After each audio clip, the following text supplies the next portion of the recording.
we have the latest abstracts from top selection of our early career researchers for you, and we have a change of schedule.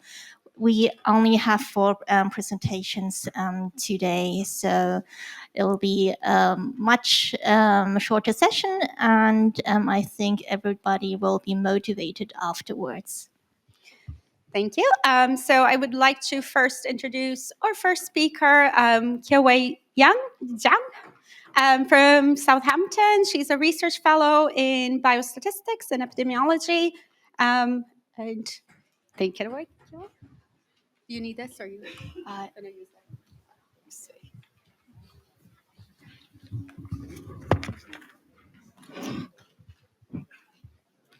Can you hear me? No. Can you hear me? Right. So good afternoon, everyone. My name is Zhang, and I'm a research fellow at the University of Southampton. Thank you very much for having me here to present our work.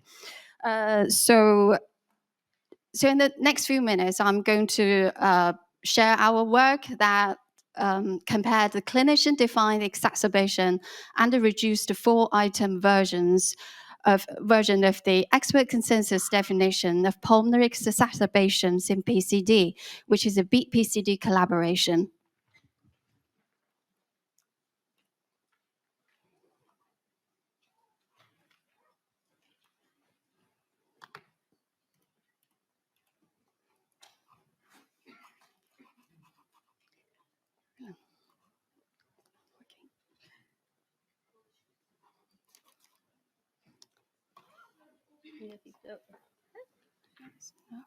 Okay.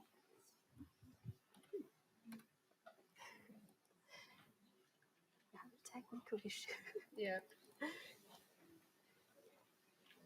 The green button on the handheld thing. Oh, you have the handheld. Yeah. But it didn't. Green forward arrow on that. Oh, thank you. Thank you, Amelia.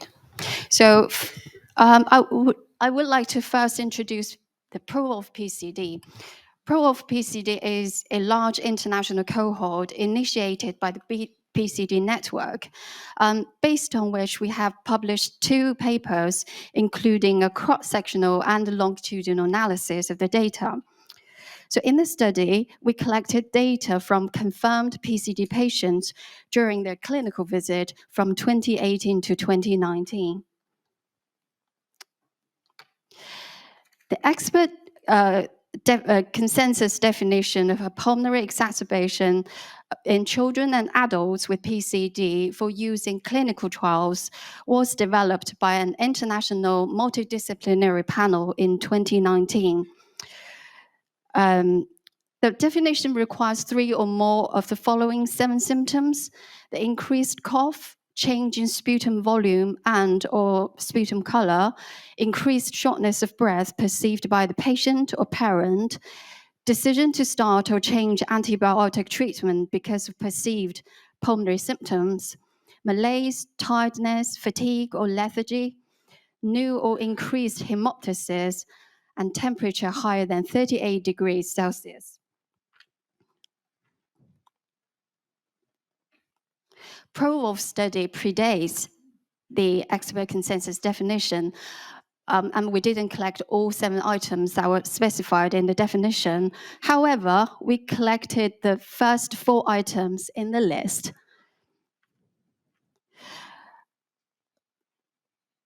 In addition, we also recorded the classification of exacerbation as determined by the clinician during clinical visits.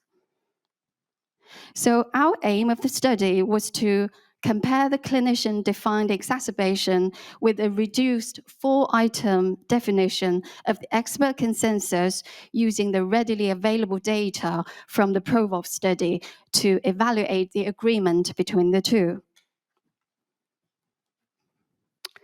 So we conducted secondary analysis of the data from PRO-WOLF, and firstly, we identified exacerbation cases using the reduced 4-item definition, and we applied 2 threshold criteria. The first one is the presence of 2 or more of the 4 symptoms, and the second is the presence of 3 or more of the symptoms. We then calculated the sensitivity and specificity of the reduced 4-item definition using the clinician-defined exacerbation as reference. And we also used the Cohen's-Kappa coefficient to assess the agreement between the reduced definition and the clinician-defined exacerbation. So we included altogether 1,150 clinical visits of 253 patients from 19 centers in 12 countries. And among these visits, 147 exacerbations cases were identified by the clinicians, and 1,003 cases were considered as stable.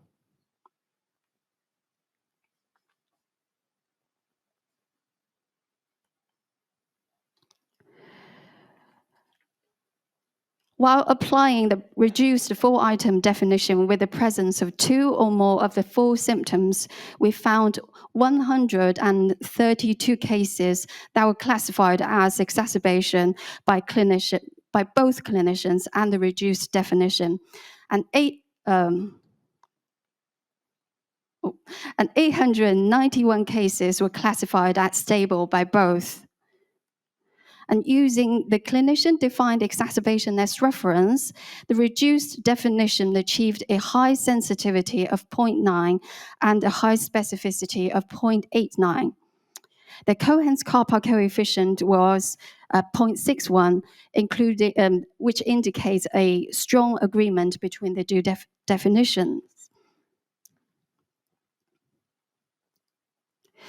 The reduced definition, which requires the presence of 3 or more symptoms, had achieved a lower sensitivity, but an increased specificity.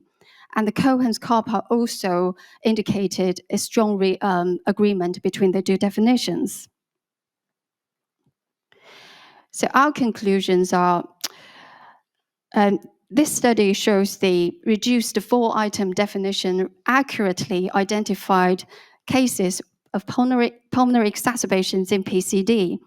The presence of 2 or more symptoms from the reduced 4-item definition had a good sensitivity and specificity. Prospective studies should collect all 7 items that defines exacerbation in PCD for use in clinical trials. However, for retrospective studies where not all 7 items are available, the reduced 4-item definition is a useful tool to identify cases of pulmonary exacerbations. Thank you very much for your attention. Thank you.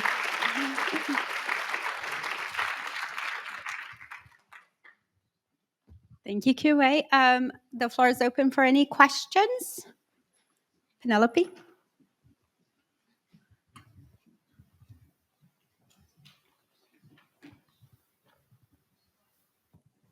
Hi, thank you for this interesting data. I wonder if you could differentiate your patients according to the age, if you could see different results in children and adults. Sorry, can you repeat your question, please?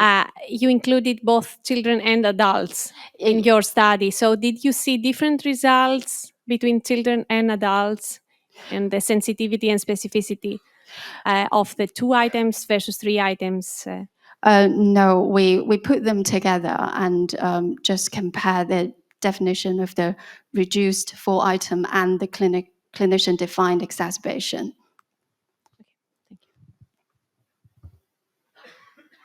Forgive me, I may have missed it. Yeah. How are you determining the sensitivity and specificity of your 2 and 4-item questionnaires? You'd mentioned that about the specificity and sensitivity. Yeah. So what are you comparing? What is it being? What's the gold standard? What are you comparing it against? So actually, our first aim is to compare the reduced definition and the clinician-defined exacerbation, and within for this 4 item definition, because it is a reduced form of the expert consensus, and we try to see if we apply two criteria, the presence of two or more and the presence of three or more, how these two criteria affect the sensitivity and specificity using the clinician-defined exacerbation as reference. So we want to while comparing the reduced definition and the clinician's definition, we also want to see if the two criteria have any difference between each other. Yeah, yes. The clinician-defined exacerbation, yes. I have a follow-up question to that, to Tom's question.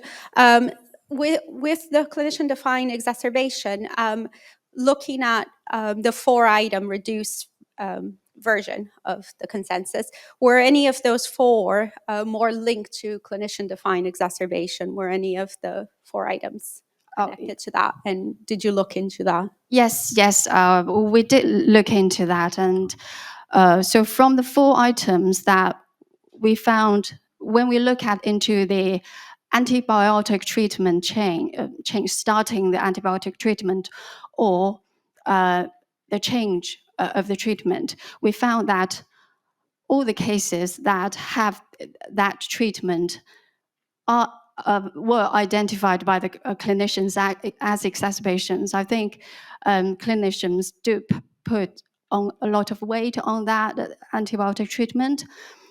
But however, we have 147 clinician-defined exacerbation cases, but just about 110 antibiotic treatment. That means that there are some cases that without the antibiotic treatment also were classified as exacerbation by the clinician.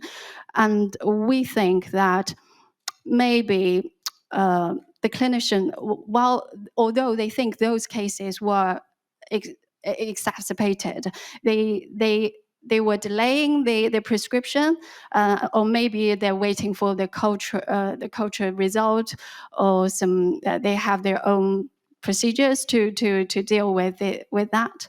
So yeah, that's what we found. Thank you very much. Thank you. Thank you very much.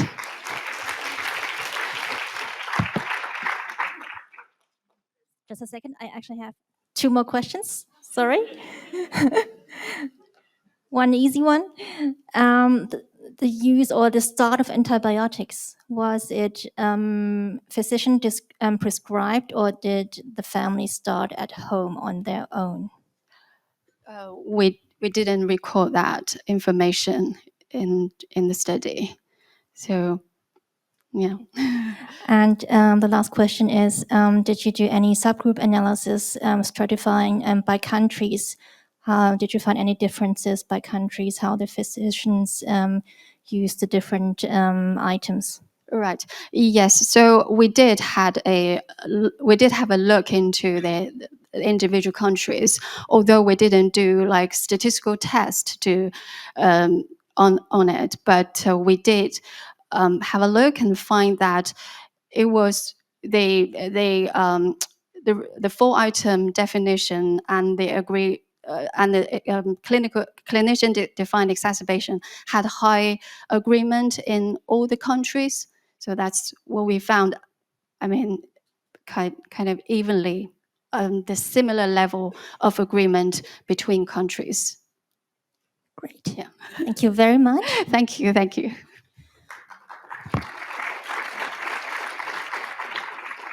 Our next presenter is Teresa Holeček Krištofová from Prague. She's a pediatric pulmonologist, and she's presenting results about genotype-phenotype association at PCD diagnosis, at time of the PCD diagnosis of school-aged children.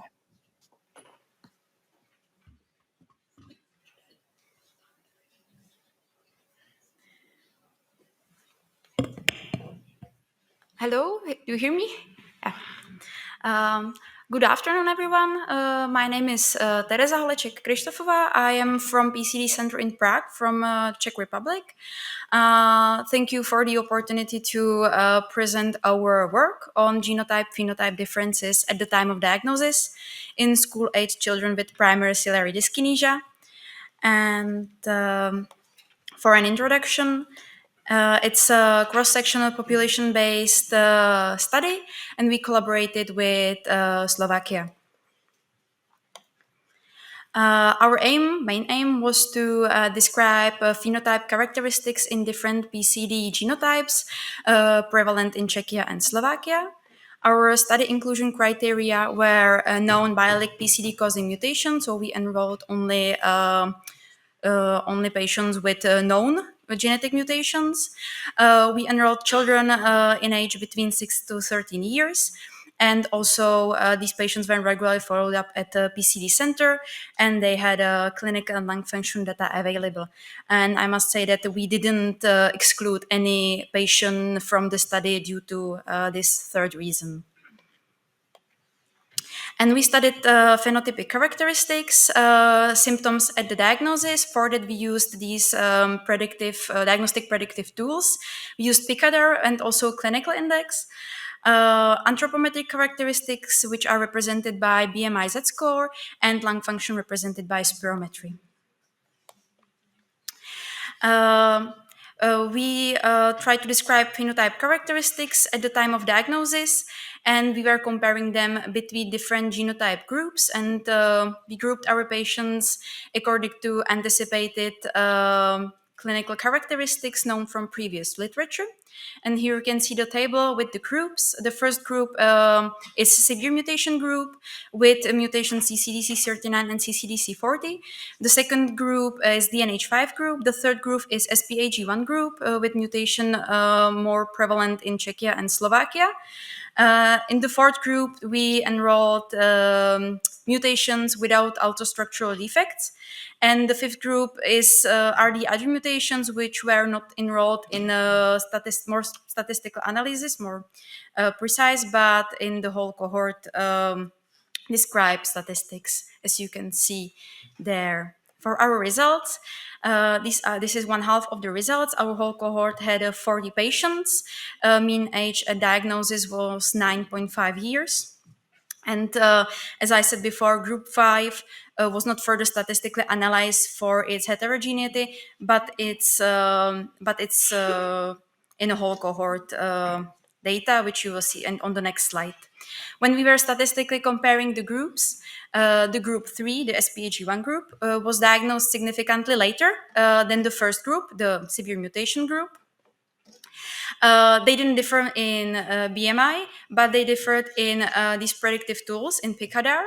And PCD score was also higher in SPAG1 group, in the third group, when we compared it with the group with normal ultrastructure.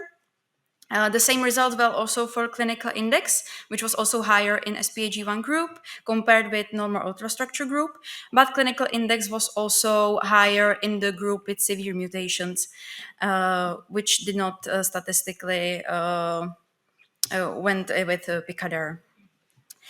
And when we look at the lung functions of these patients, the whole cohort, so also with the fifth group, when we analyzed or when we look and describe our whole cohort, we found obstructive pattern in 7 patients. We found decreased forced expiratory volume in 12 patients. And we found decreased forced vital capacity in 9 patients. And we were statistically analyzing the groups. We found that the group 1 had significantly lower Z-score of FEV1 to FVC ratio and also maximum expiratory flow when we were comparing it with the DNH5 group. It was very similar when we were comparing the first group with normal ultrastructure.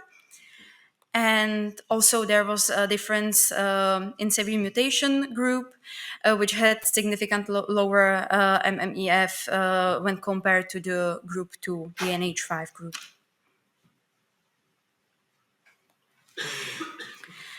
So our conclusion is that we describe different PCD phenotypes in relation to genetics in pediatric patients from the Czech Republic and Slovakia.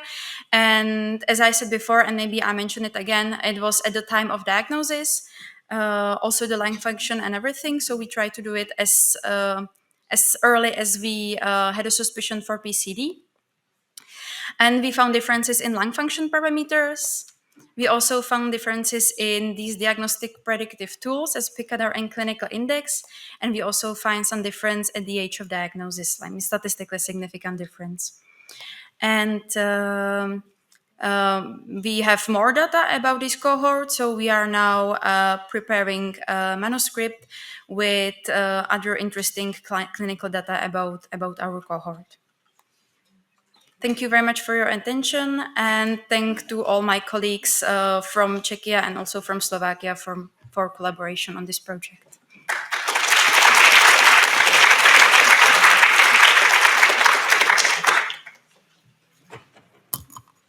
Thank you very much, Teresa, for a lovely presentation.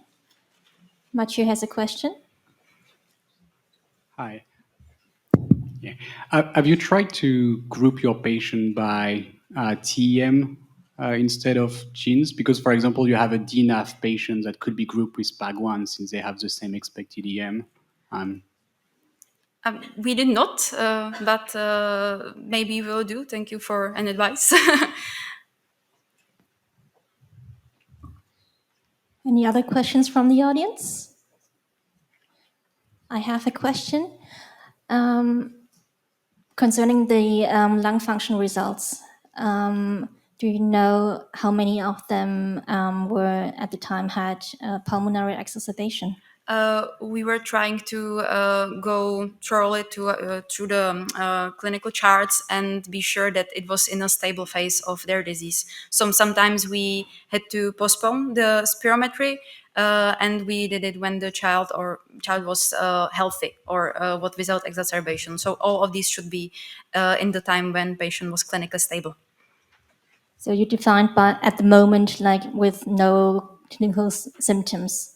Yeah, exactly. Okay. When they are Or basically, basic because we were also baseline. studying exacerbations or looking if they meet the criteria for exacerbations.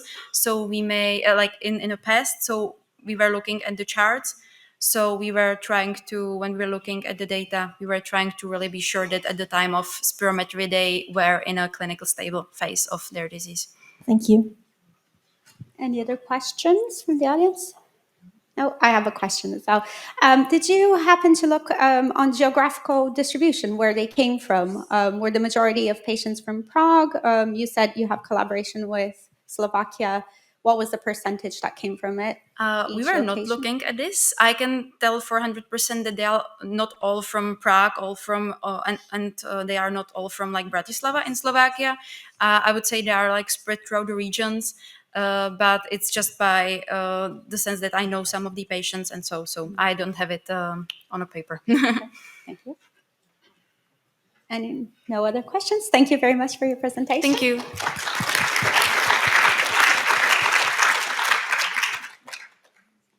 Our next presenter is Joe Israel from Eric's group. So he's a pediatric pulmonologist and a PhD candidate as well. Thanks. Let's see.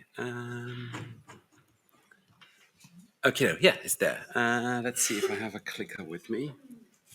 Usually when I'm in this room, I'm from this university, so usually I teach the students here about chronic cough or PCD. So you're a bit of a different audience for me. What I want to tell you, this was a talk that should be done by one of our students, but he dropped out pretty last minute. So I'll be presenting some slides about the same research. But if you heard part of this in Naples, that's correct. It's partly the same as in Naples, but that's very good. So you can test your own memory if you remember it correctly. And it has some new in it, so you can check whether or not it's new or not. But it's the interim analysis of our polar bear study. That's a study looking into VOCs, volatile organic compounds, in relationship to PCD. Let's see, does it work? Click.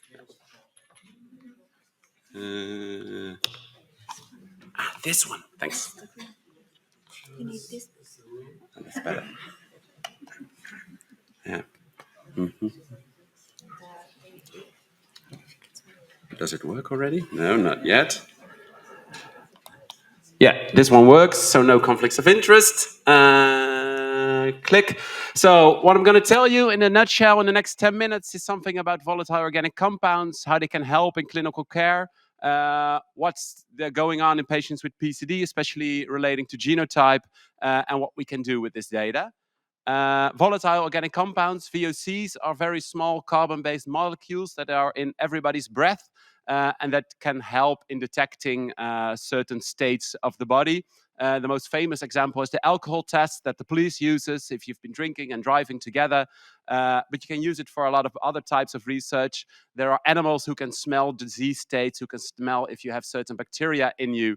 And we can also use them to help clarify if people have inflammation in the body or not, at least we hope. There has been a line of research into this also in CF care, like to predict exacerbations. If you do this every 2 weeks, if then you can predict which patient has an exacerbation or not. This is an older research from a colleague who did this during a 1-year observation. And we tried to do the same, but then in PCD. Because we'd like to know what disease somebody has. We'd like to do as less cough swabs or invasive diagnostics as possible if you could change it for something else. And we'd like to predict who has bronchiectasis and who doesn't. For that, we did a collection of patients at the Amsterdam UMC. We're just finished with collecting the data. It's our all patients with PCD here, about 140. During all the regular checkups, 2 to 4 visits per year. With the discussion of next, as children, we see them 4 times a year. For the adults, it's also partly twice a year. And at every regular checkup, we did diagnostics and we did a breath sample for them. So we checked in sputum or in a cough swab what the bacterial load was. And we checked in their breath what the VOCs were, the volatile organic compounds that was brought over to a small carbon tube. There it was trapped, the air, and that was analyzed in a gas chromatography with mass spectrometer. I'm not pronouncing that correctly, but well. So we collected the exhale breath and we analyzed it, as you can see in the pictures. For this interim analysis, what we did, we checked with genotype, and in the discussion that also was there, and it's always hard to, what do you put together if you look at genotypes, if you do 1 versus 0, and how we grouped it for this research is severe versus other. You can discuss about that, what is severe and what's not severe. For us, we decided for this research that we would group together for severe the CCDC39, CCDC40, and the CCNO mutation. We'd like to add Haydn, but there was no one in the data set with a Haydn mutation. So that's what we decided on as a severe genotype. Then if we look at the part of the data, what we see is that the ages of the other genotype group with all other confirmed PCD cases were about 20 years of age, and the median age of the severe genotype group was a bit younger, 15 years. And these are the most common genotypes in this group. Like I said, in the severe group, 4 with CCD39, 4 with CCDC40, F3 with CCNO. And in the other group, mainly they were ODAT1, the Volendam mutation, DNAH5, and DNHI1. If we look more closely at this cohort, they were quite comparable through FEV1. So the mean percentage predicted FEV1 was equal, 88%. The other genotype had a little less of colonization and culture positivity with Pseudomonas aeruginosa. That was striking, but in pulmonary medication, the differences were not that major. But a very heterogeneous group for the other genotype. Then if you look at the VOC profiles, and now come the hard pictures, which are always a bit hard to describe, but what you see here is an SPLSDA analysis in trying to pull out of each other these 2 genotypes. So the blue ones are the other genotypes, and the severe one are the orange dots. Every dot is a patient. And if you look at the circles, the more the circles are out of it, are outlined, more apart from each other, the better you can predict with VOCs whether or not this patient has a severe or another genotype. And you see they're quite comparable. So in this image, it doesn't seem that striking that you can use VOCs, the around 800 VOCs that we measured in these patients, to pull them out of apart. But if you look a bit more closely, there seem to be some volatile organic compounds that have the possibility to make a better distinction between the two groups. And that's what you see in the right image. You see a VOC very high on the y-axis, and you see a few left on the x-axis.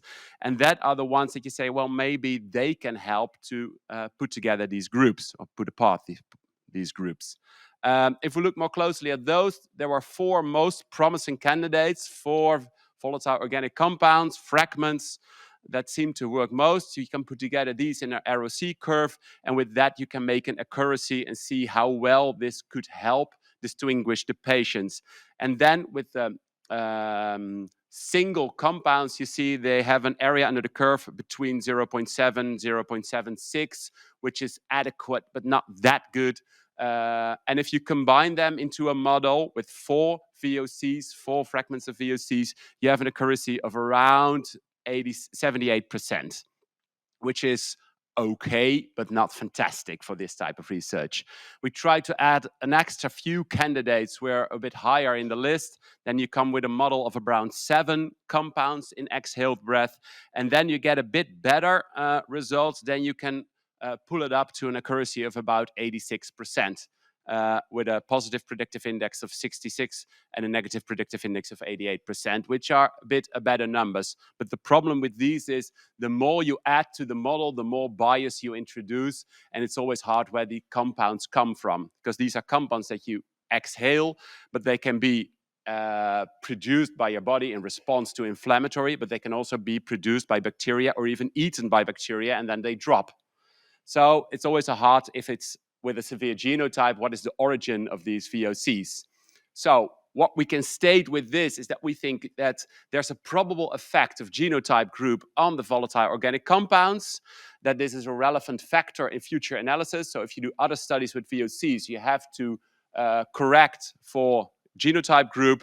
And what we hope, if we do the analysis of the entire cohort, is that we can say more if there's, can you predict with these type of research if somebody has a severe genotype, or in other words, a severe phenotype. And that could help in the around 30% of patients for which we're not yet able to make a genotype and maybe predict a more severe course of the disease. But that's very speculative, I know.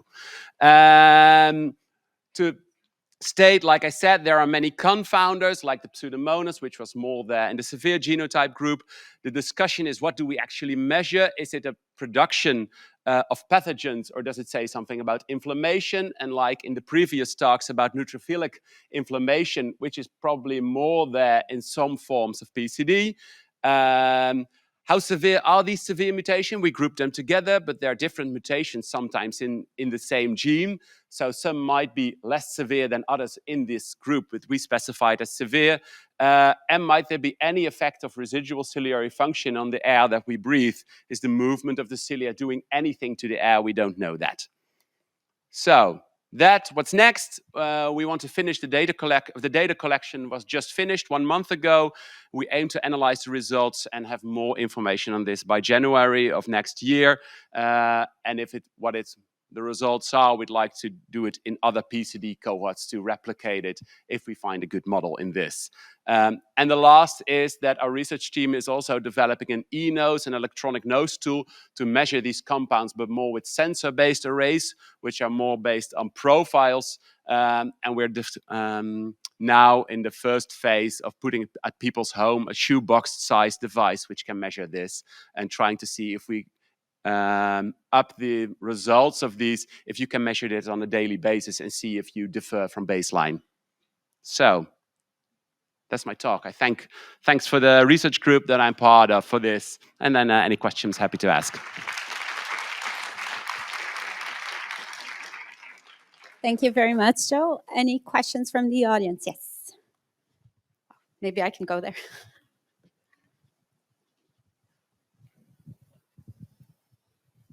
Thank you. Great talk, Joel. Thank you. I was thinking this model you made, was that based on the cross-sectional data? Because you also did longitudinal data collection, isn't it? So, or did you put all the samples together? And the other question is, apart from that, did you look at the longitudinal data and could you see fluctuations like being more severe or having symptoms or things like that? Forward to the longitudinal data, but we haven't analyzed it yet. So this is the cross-sectional data for which every genotype we had 1 point, so 1 measurement per patient for that patient's genotype. But no longitudinal data yet, but it's on the list to be analyzed. That's January. Thanks. Previously, I sort of read stuff about how you can find with the VACs if your pseudomonas is positive or not. So you can look for pathogens. Is that the case, and can you do that? Because it'd be interesting to be able to do that in patients who don't expectorate well, younger children who you're worried might have pseudomonas. Instead of having to send it for bronchoscopy, you could do this and then see whether they have evidence on VOC they might have that there. Is that something that we could do? Yeah, that's one of the other goals of this polar bear study, to see if we can accurately find who has pseudomonas and who doesn't. In the first interim analysis of this cohort, the accuracies are somewhere around 80% if you make models with VOCs, but it has the same caveats with a lot of influences. So we know that the VOC profile changes with exercise, with age, which antibiotics you use. So I think this can really help in defining which type of components are useful in detecting pseudomonas in such a way.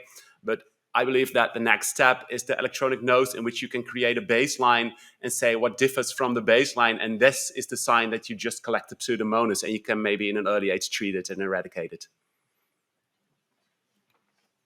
Any other questions? If not, I have a question. That's very interesting. Thank you. I was just wondering why you decided to separate it by, I know you said it's a bit controversial in terms of the mutations, in terms of severity. Did you look at severity by clinical phenotype as well to see if you can find differences on that? And I appreciate, again, there's no good kind of way of defining severity clinically, but perhaps another analysis too. Yeah, it's a great idea, I think, to look at what the patient experiences instead of the purely genotype. But the hard point for that is that it's also very much debated what you call a clinically severe phenotype. So I don't know. And it's for this research, it's most easy. The analysis are already quite complex, and it's easiest if you have a 0-1 comparison to make. So the more groups you introduce, the downwards goes your accuracy and your reliability. Yeah. So therefore we decided, but the idea is great. Thank you very much, Joel. One question from me.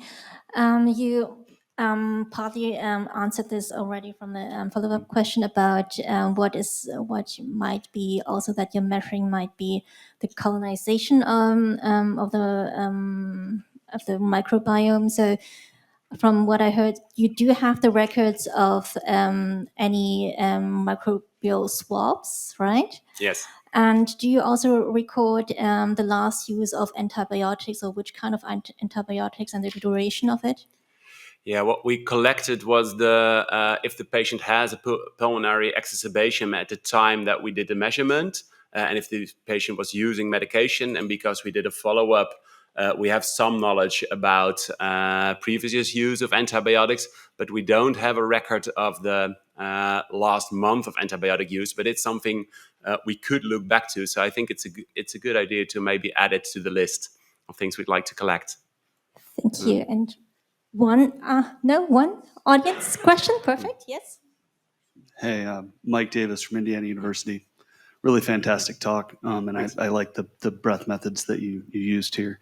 Just sort of a question and also a statement. I don't know if you've thought about this. In the CF world, a lot of folks have been, for the last decade, have been using GCMS VOCs to try and again identify pathogens. And one of the issues that has been brought up by the CF Foundation and different communities is that identifying the presence of a pathogen may not be as important as, again, either the quantity, how much of that bug is there, or the ratio to the rest of the microbiome. So one thing that our group looked at with CF was identifying just predictors of exacerbation, especially sort of subclinical, as opposed to trying to say, well, there's some Pseudomonas in there that might be what we need to be targeting here. Have you thought about looking at that? Yeah, so I think if I understand correctly, that the second part of this is can it help more in not that much defining the presence of a bacterium, but more in defining finding an exacerbation or predicting an exacerbation related to a higher bacterial load. And yeah, that's something like we scored for the exacerbation data. Trying to combine it with lung function data that we also have at the date of measurement. We don't have data on the amount of bacteria or a quantification of that. But yeah, your point is very valid. Thanks. Thank you very much, Joel, for very interesting results that you presented, and therefore the audience was very captivated by it. Now we continue with Mathieu. He is presenting about multimodal diagnostic evaluations in PCD patients without genetic confirmation.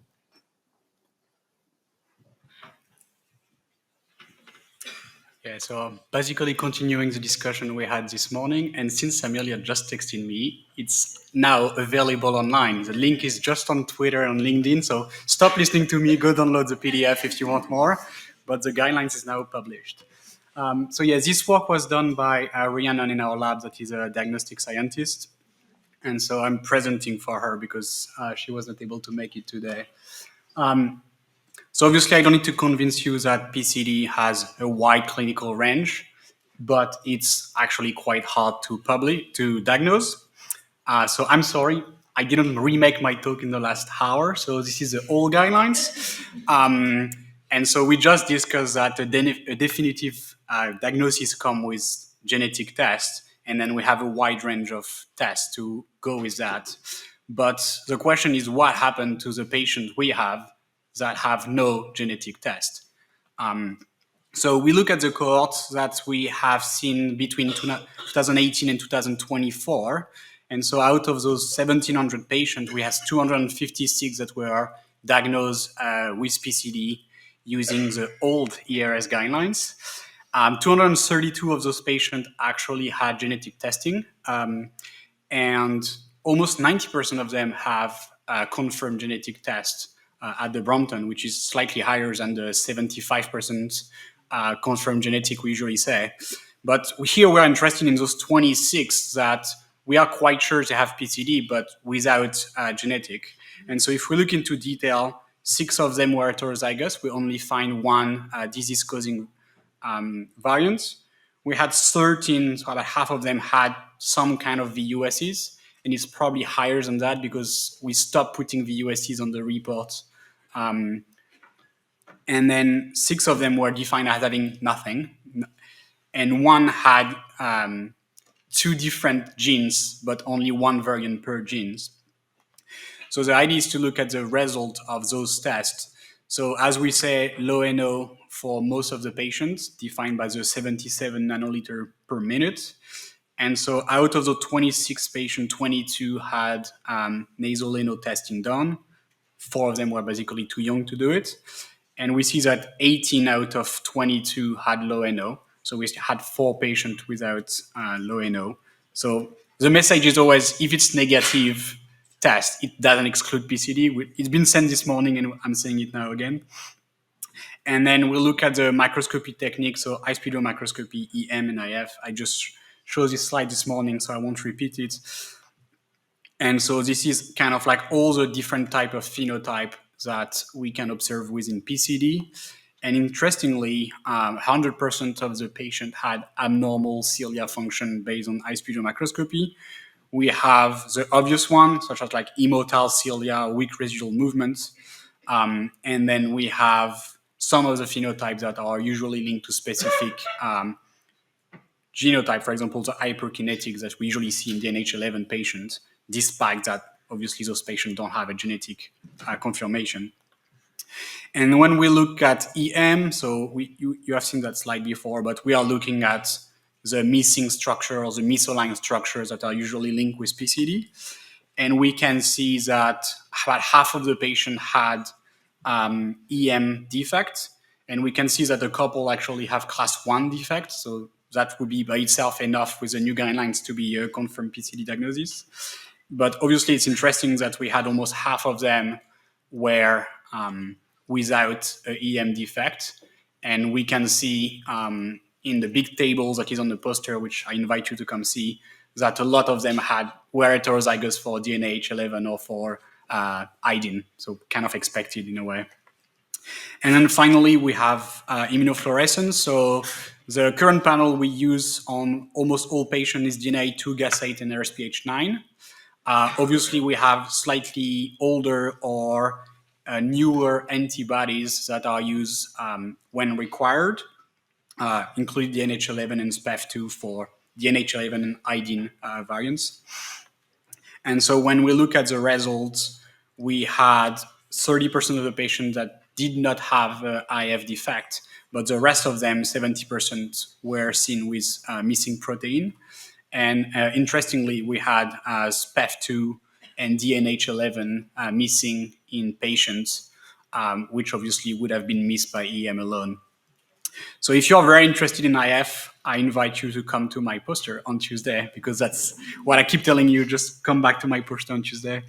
But here in patients that had negative genetics, 80% of them had low NO, 100% of them had BEAT pattern defect, over half of them had EM defect, and 2/3 of them had missing protein. So it just highlights how just one test is not enough, and that the combination of tests will give you the definitive diagnostic using the older or the newer diagnosis guidelines. And so one last time I will say it, come on Tuesday. The poster will include some of the clinical features, and as I say, on top of the recode analysis, I also have a poster on the accuracy of IF. And so we can answer the specificity, sensitivity of IF based on EM and genetics to finish with the discussion we had this morning. Yeah, thanks everyone.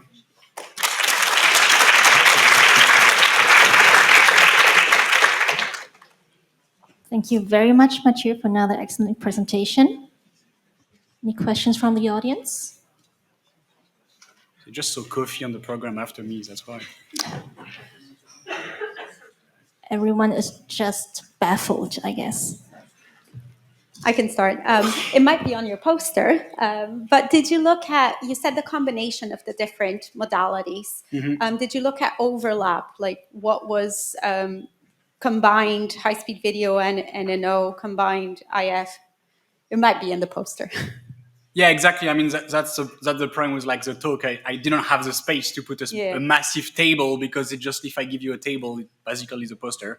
But yeah, it's like, it's actually works quite well, where you see, for example, like heterozygous for DNH11, hyperkinetic high-speed video, normal EM, DNH11 missing for IF. So the combination works quite well, and luckily, because if not, they would not be PCD. Yep. So yeah, it's definitely something to have a look at the poster. Perfect, thank you. We have a question from Rob.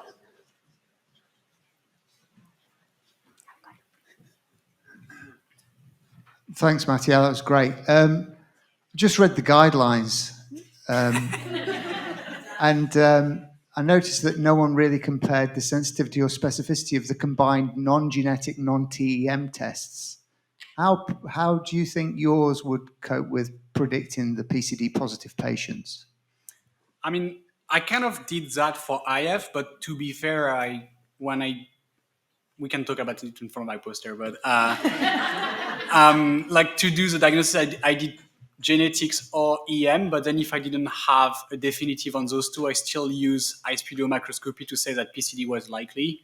If you find like heterozygous DNH5 and hemothalassemia, I'm like, I kind of suspect it's PCD, so I put it in my PCD likely, and then I look at IF, and if I have like missing arms, then I'm like, oh, like great, it's a PCD likely that is fine PCD by IF. So we could do the opposite side with doing it for high-speed video, and I have all the data to do it. So really just, sit and do the analysis, right? Like.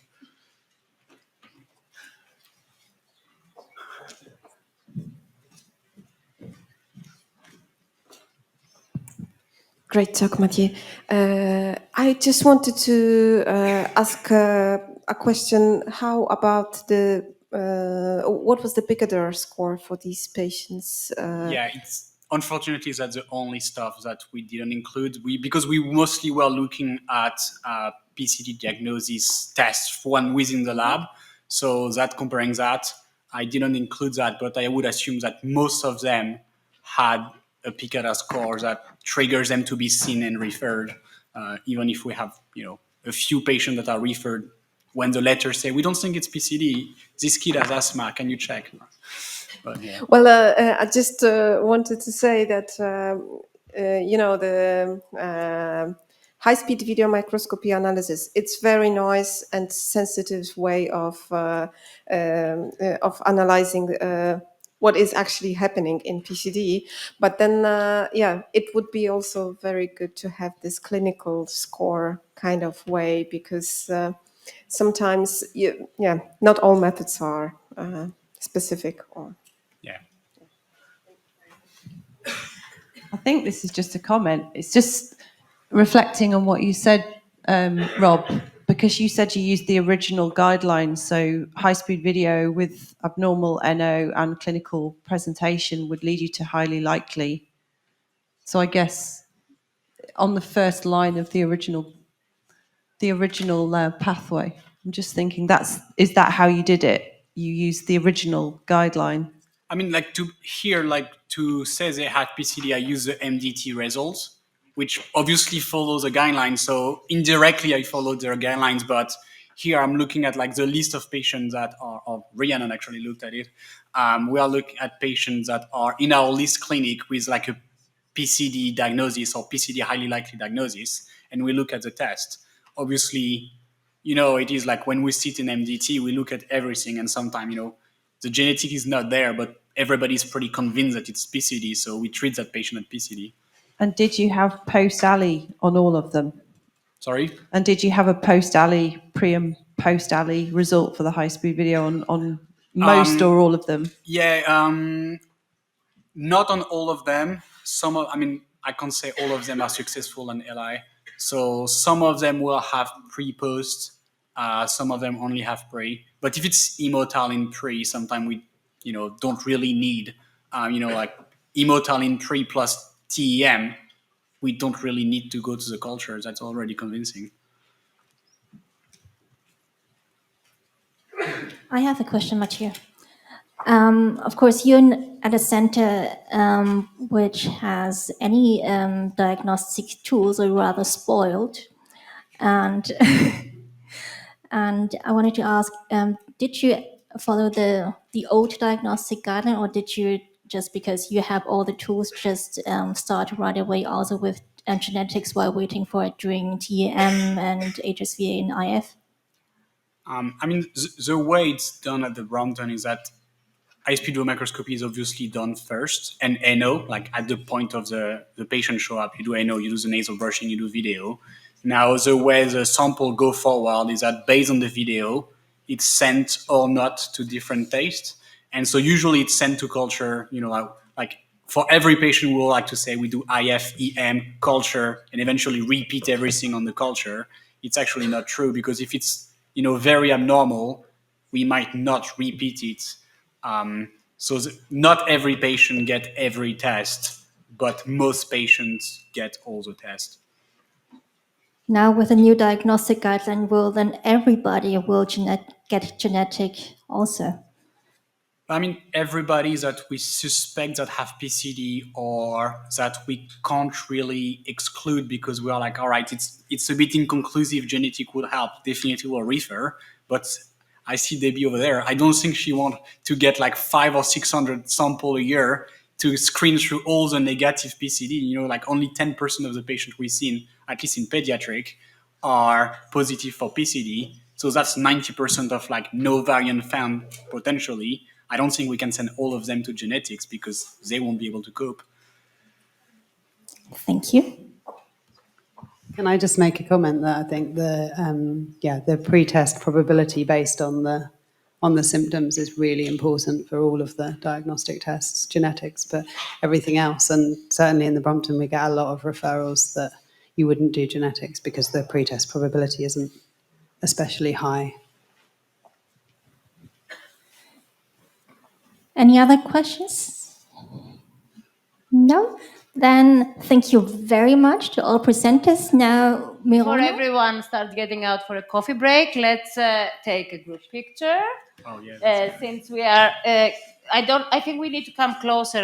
Yes, let's try to come closer to the center, and then Alice can take us a photo. Are we all going to stay here?